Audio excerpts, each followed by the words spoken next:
আশরাফুদ্দিন নিজান হওয়াতে টের পাচ্ছেন না। ৯,০০০-এর উপর কমলনগর মামলার আসামি, রামগতিতে ৪,৫০০ মামলার আসামি।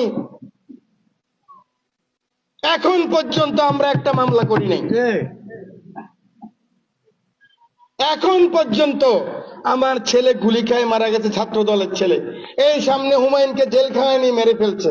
আমার ছয়ানি চেয়ারম্যানকে গুলি করে পায়ের মধ্যে গুলি করে এখানে দিয়েছে। বৈষম্য বিরোধী ছেলে মারা গেছে, রামগতিতে বৈষম্য বিরোধী আন্দোলনের ছেলে মারা গেছে। একটা মামলা হয় না এখনো। ভেবে নিছেন কিছু লোককে ম্যানেজ করবেন, ওসি সাহেবকে ম্যানেজ করবেন, প্রশাসনকে ম্যানেজ করবেন, আমাদেরকে একটু ঘুষ-টুস দিবেন, আমাদের নেতাদেরকে একটু ঘুষ-টুস দিয়ে এই যে নৌকি ঝুঁকি মারতেছেন। ভালো আছেন, সাবধানে থাকেন, ভালো থাকেন। আমরা যেহেতু নেতা বলছে বৈষম্যবিহীন, প্রতিহিংসাবিহীন, আমার নেতা বলছে বিজয়ী আর বিজিত একসাথে না থাকতে পারলে তাহলে দেশের উন্নয়ন হবে না। যে পরাজিত হয়েছে, পরাজিত কে? আওয়ামী লীগ। জয়লাভ করছে কে? আমরা, আমরা জামাত, আমরা যারা এই আন্দোলন করেছি। বলছে একসাথে থাকতে হবে। কিন্তু একসাথে যে আমার খুন করেছে সে থাকবে? যে আমার লোকের পিটাইছে সে থাকবে? যে আমার থেকে ভূত নিয়ে গেছে সে থাকবে? যে আমার সুজন ডাক্তারের পিটতে পিটতে রাস্তায় নিয়ে গেছে সে থাকবে? যে আমাকে আসেন, এই যে আমার ভাই দেখেন প্যারালাইজ, উঠতে পারে না,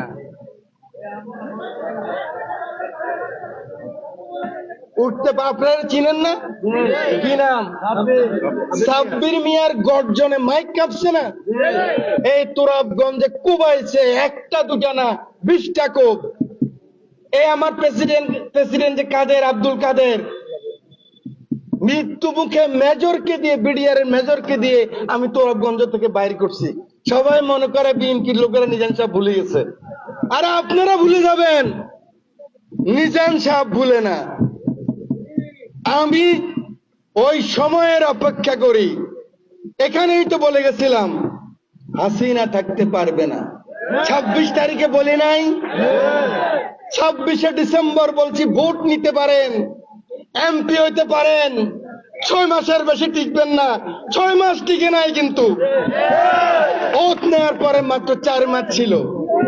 আমার রামগতির যারা ইনভলভ, কমলনগরের যে সমস্ত আওয়ামী লীগের নেতৃবৃন্দ, আমার চেয়ারম্যান ভাইরা বিএনপির অফিসে পর্যন্ত গেছেন।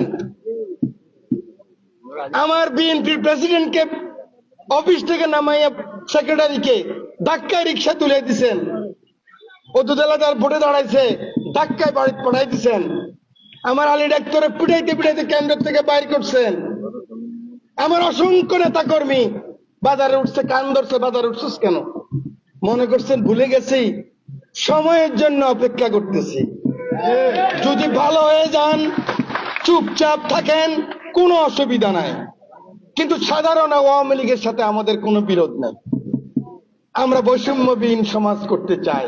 গুন্ডামি করছে 300 লোকে, 200 লোকে, বাকি লোক তো করে নাই। বাকি লোককে তোমরা নষ্ট করছো। ওদের মাথার উপর বড়ই রেখা, তোমরা লবণ রেখা, তোমরা বড়ই খাইছ।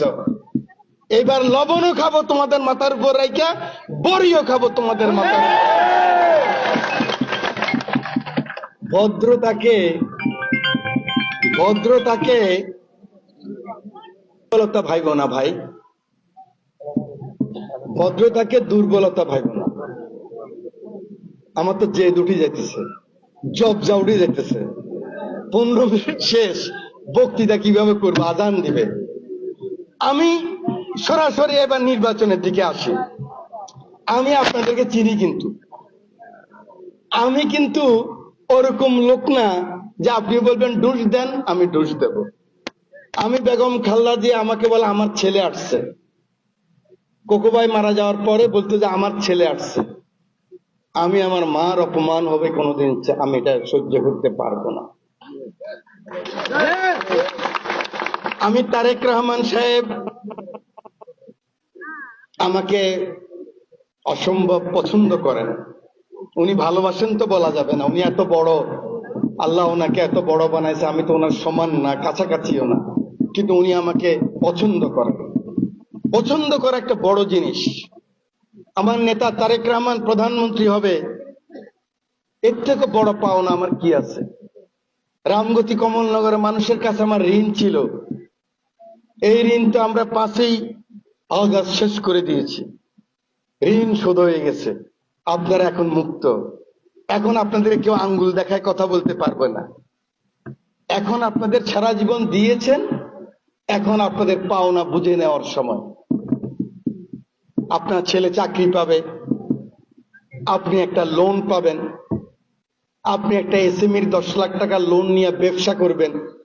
আপনাকে কেউ আর বাজারে ভ্যাং চাইতে পারবে না, কেউ ছোট করতে পারবে না। আপনার সন্তান পুলিশ হবে, আপনার সন্তান ডাক্তার হবে, আপনার সন্তান এমএলএস এর চাকরি পাবে। এই স্বপ্নই তো আমাদের তার বড় স্বপ্ন নাই গরিব মানুষের। এই গরিব মানুষগুলো অপমান হবে না, এটাই তো আমাদের স্বপ্ন। সেই স্বপ্নের প্রয়োজন যদি কোন রকম কিছু হয়, কারণ যদি শব্দ তো আছে রে ভাই, আমরা তো কোনো পার্মানেন্ট কিছু না। আমি কি আজ এই যে আজান হচ্ছে, এখন আমি চলে যাব, এই মুহূর্তে তো মাইক থেকে ঢুলে পড়ে যেতে পারে, যদি আল্লাহ আমার জন্য মৃত্যু ফয়সালা রাখে এখানে। ততএব কোনো কিছু গায়েব আমরা কেউ জানি না। আপনারা অনেকেই বলেছেন, আমি এটা এখন আর মিলে বলতে পারছি না, যে সময় নেই, যে আপনারা আপনাদের মার্কা নিজান সাহেব, আপনাদের মার্কা মোবাইল, আপনাদের মার্কা নিজান সাহেব ফোন, যা নিজান সাহেব বলে তা না। রে ভাই, আমি এরকম মানুষ। কিন্তু আমি এটা জানি, এখানে যদি আমার নেতা জনাব তারেক রহমান দাঁড়ায়, এখানে যদি খালেদা জিয়া দাঁড়ায়, এখানে যদি আমির খসরু মাহমুদ দাঁড়ায়, এখানে যদি মির্জা আব্বাস দাঁড়ায়, মির্জা ফখরুল ইসলাম আলমগীর দাঁড়ায়, অবশ্যই আমি তাদের চিফ নির্বাচনী এজেন্ট হয়ে কাজ করব। কিন্তু এখানে যদি অন্য কেউ ভাবেন আপনি এসে এমপি হবেন আর আমার লোকে আঙ্গুল চুষবে, এটা কোনোদিন সম্ভব না। সিদ্ধান্ত পরিষ্কার। তবে না, যেহেতু আমি ইমোশনাল কাজ করি না, আগামী 6 মাসের প্রোগ্রাম আজকে ঘোষণা করতেছি। প্রত্যেক ওয়ার্ডে ওয়ার্ডে একদিন এক ওয়ার্ড, এরকম না মিটিং একটা করে চলে আসব, প্রত্যেক ওয়ার্ডে আমাদের সভা হবে, উঠান বৈঠক হবে। আমার ডেট দিয়ে দেব, সেখানে আমার বোনেরা থাকবে। সেই ওয়ার্ডে 3টায় শুরু হবে, 6টার সময় এই ক্যাটাগরি নিয়ে যাব। কারণ একটা ভদ্রতা তো আছে, সকালের লোকে খাইছে, বিকেলের লোকে না খাইতে পারলে। এইবার 155 দিন,